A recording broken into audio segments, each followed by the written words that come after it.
Cheers, guys. Epix 911. Welcome to the Wednesday, February 1st, 2017 edition of VR News. We have a metric crap ton of VR news today, especially related to the trial, which is where we're going to start. But first, some kind of good news in a really crappy selling something on Craigslist and my horrible continuing bad experiences with doing that. And I could write a book on that, but this isn't the time and place. This was the good nugget that came out of today. PlayStation 4 Pro, here, all ready to go. And I got to give Sony their props. If any of you are unsure about how easy it is, and you're worried because maybe you're not that technically strong, right? Sony has made the process of transferring your PlayStation 4 regular to the Pro about as pain-free as they could possibly make it. It was the best experience I have ever had in 25 plus years of IT transferring systems. Usually something goes wrong, and usually it's a gong show. There was nothing that went wrong here. I got the box home, I opened it, I took the old terabyte hard drive out, put the new terabyte hard drive in, put them both on the network, went through some menu options. 30 minutes later over my gigabit switch, everything was over. Half a terabyte of content switched over, all running on the new drive. So props, absolutely pain-free. And dare I say, almost a pleasure to do. I don't want to repeat it, but it was that easy to do. All right, let's get into the trial. Zenimax versus Oculus. So, finally, we have the jury coming back. Now, I spoke to some of you over the weekend when we were anticipating the verdict, and my fear to you guys at the time was the threat of an injunction. An injunction filed by Zenimax should the jury find for them on the majority of the allegations. That was a real fear. And on the surface, you think, well, an injunction. Well, an injunction could have, and still could, and we'll get into that in a second, meant that Oculus is not able to retail Oculus Rifts. And, you know, if you are a strict HTC Vive person, you might think, wow, that's terrific. HTC Vive would have the PC market basically unto themselves. But as somebody who's been around for a long time and seen this play out many, many times before, competition is actually a good thing. It's a good thing. It's good for these companies to have that nemesis, right? Both sides. Having a monopoly does not necessarily translate to victory or winning a marketplace over. And again, that would be a whole episode in and of itself. Suffice it to say, that was my fear going into this. When Monday came and went and Tuesday came and went, I realized it wasn't going to be unanimous either way. It was probably going to be split somewhere down the middle. And depending on where that middle was, I still worried about an injunction, but not quite as much. And even less now that I've seen the actual wording of it. So, what did the jury come back with? Well, they basically came back with $500 million for Zenimax, based on the following. Of the $500 million, Oculus is paying out $200 million for breaking the non-disclosure agreement. That was primary. And here is secondary. And $50 million for copyright infringement. So they do believe there was some copyright infringement, but all of the other allegations, they did not find for those. Oculus and Lucky each have to pay $50 million for false designation. And that has to do with breaking that. And Darib has to pay $150 million for the same final count. So that's the $500 million. Now, what's interesting is how each side spins this, because they both spin it as a victory. And I know that sounds funny, but Oculus spins this as a partial victory.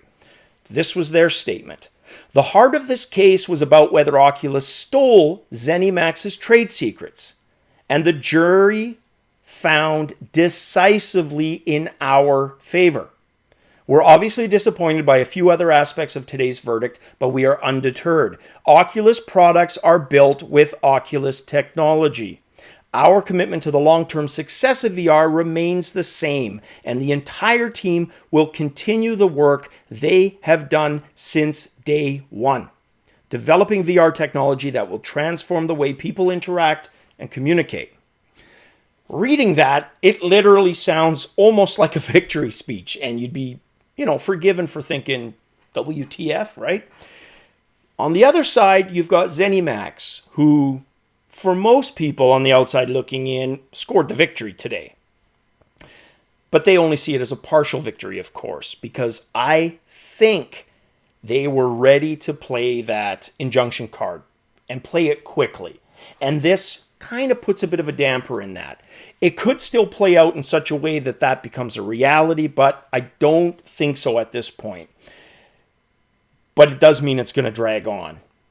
And it's not over because Oculus, like I said, partial victory, they want to be completely vindicated.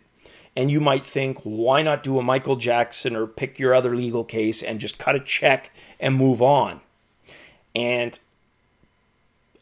I don't think it's something as simple as just legacy. I think it's still finding their place in the market. They want to do that with a clean slate, full vindication. And Zenimax, for their part, well, rightfully or wrongly, whatever, wherever the truth actually was, because we still really don't know, they are adamant that, no, this was taken from them. And, of course, they want to continue the fight. Now, I was going to read parts of it, but honestly, their statement reads like a small novel. It's huge, literally a novella. I will have the link below. Check it out. You can see it. It's about a 2-page statement. It gets into a lot more details on why they are going to continue the fight. So this isn't over. But we probably will see a bit of a pause, at least publicly. And every once in a while, it might flare up. But for now, that's where we find ourselves. All right. So let's move on from that, but let's still talk about Zenimax. So Zenimax has, throughout all of this, still kind of put an eye towards virtual reality.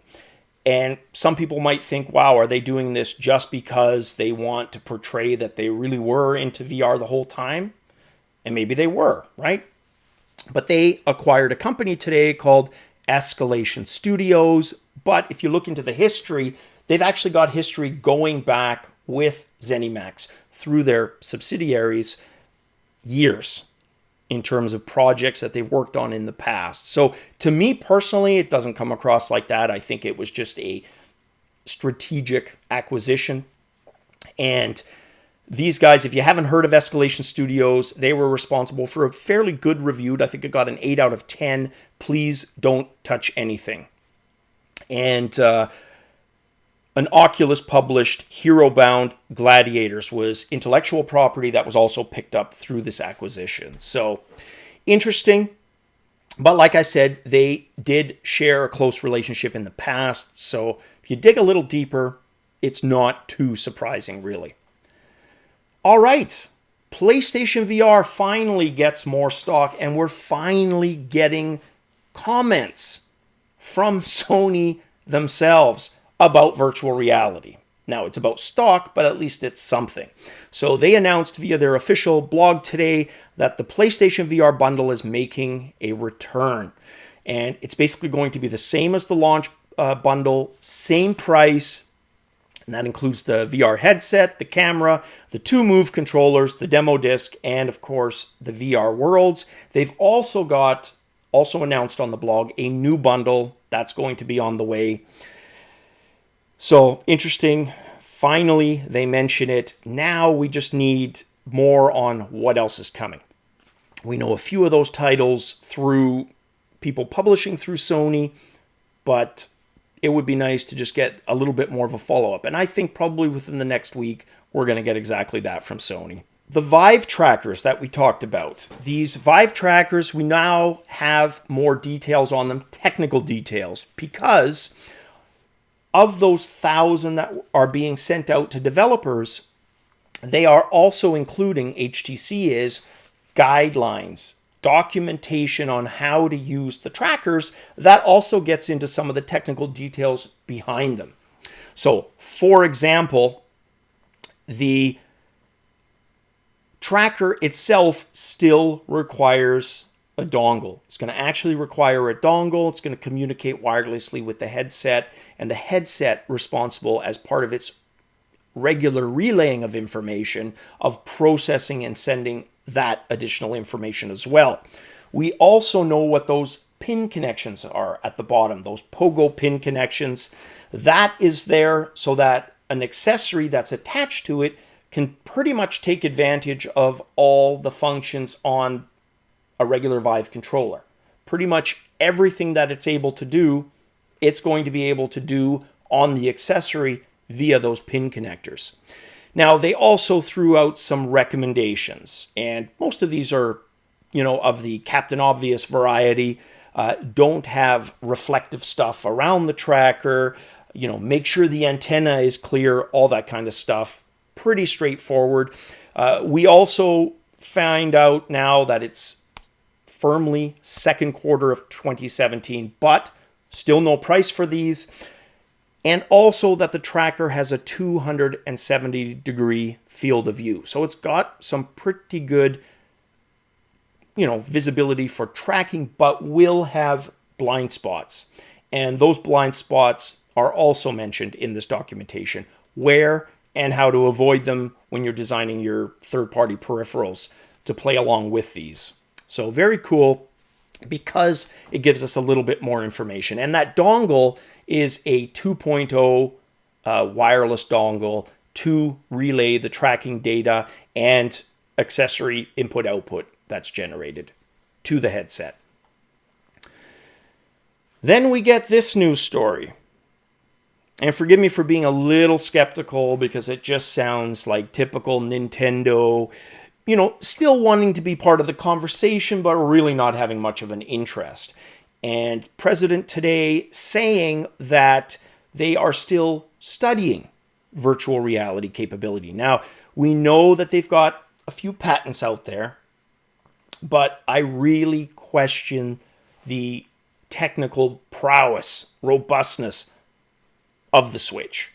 In other words, I see this more powerful as the Wii U, but still not in the category of a PlayStation 4, certainly not a Pro or Scorpio from Microsoft. I don't see it in that league. So the virtual reality quality that you would get would probably be something more approaching the Qualcomm mobility side of things than it would be your console or, PC side of it. If they were going to it, and I haven't heard enough or seen enough to really think that Nintendo is going to pursue virtual reality. If I was going to bet on it, I would say they are staying clear of virtual reality, but they still want to be part of the conversation because, of course, they realize with these things launching at that price point, they want them to go like hotcakes, and they want people to at least feel that there's hope that, hey, if I buy this, there could be VR down the road. So you know what? Yeah, I don't need one of these other consoles. I'm going to go with this because in the meantime, I get all of the Nintendo software. So personally, I don't think it's going to happen. And I think it's just wordplay, part of marketing, just to instill a sense of hope. You guys might feel different. If you do, let me know in the comments below. All right, then we get this information from SuperData, and we've seen a lot of their reports, again, kind of the Captain Obvious variety, but what I like about these guys is they at least completely try to be, as transparent as they can with their methodology, how they come up with these figures. And if you look at their website, they get right into it. They collect spending data on millions of unique online gamers directly from publishers, developers. They've got relationships with 50 plus publishers, 450 plus game titles. They combine digital point of sale with quality consumer insights, etc., and they get into the transaction, both online and physical retail at stores, is how they come up with their numbers. It's probably not dead bang on, but it's as accurate as we have currently. And the figures are very similar to what we've been hearing and talking about over the last few months. The 4.5 million, so 6.3 million VR headsets shipped in 2016. 4.5 of those are Gear VRs. And then we get the PlayStation VR nearing 1 million. And then Oculus, Google, and HTC splitting the balance of about 1 million units. And whichever way you divide that pie, that's kind of in the realm of what we thought. 500,000 roughly each. And you come up with your figure. So there you have it, guys. Like I said, it was interesting, but in terms of us for VR, probably played out the best way it could have. The trial, that is, for stability, right? Now, obviously, if you were on one side or the other, personally, I had no stake in it other than I, want VR to be healthy. And I think verdict-wise, this is probably as good as it was going to get for that. So there you have it, guys. That's it for the news on this Wednesday. Catch you guys tomorrow. Probably some pro comparison content coming up with regards to Resident Evil 7. I want to see that for my own eyes. Cheers, guys.